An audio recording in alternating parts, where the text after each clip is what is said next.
یا مثلا شما در مسائل حجاب، همین بحثی که الان امروز مشکل جامعه ماست. ببینید ما مشکلات که بروز میکنه این ریشه ها اینجاست، این ریشه ها رو ما باید حل بکنیم. اصلا معیاری که یک زن باید حجاب داشته باشه مثلا چیه؟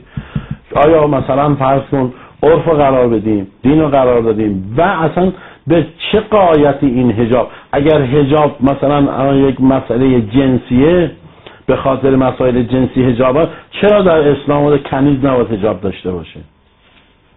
خب کنیزان که حجاب نداره.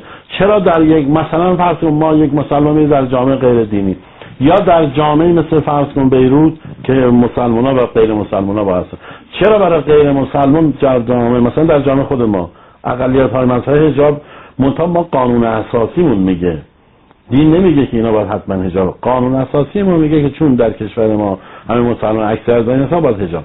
ولی اگر ما در یک جامعه باشیم یا یک جامعه باشیم که اقلیت‌ها هم باشن ما هم باشیم، میگه حجاب برای اونها لزومی نداره.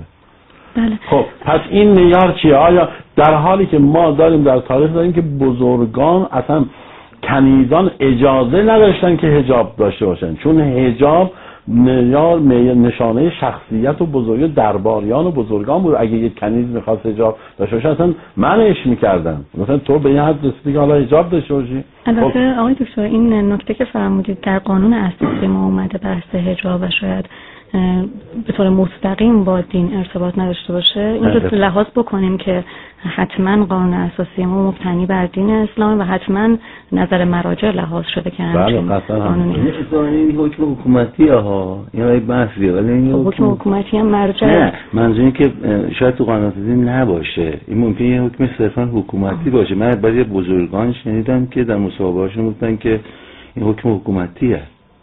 بله. منظوری که این چیز دینی نداره. حالا به هر حال من میخوام تعارضش رو قرار بکنم که این معیاری که برای این برگزار شده و دلیلی که آورده میشه به هر حال ما باید اینو نقد بکنیم، بررسی کنیم، بالاخره برای جامعه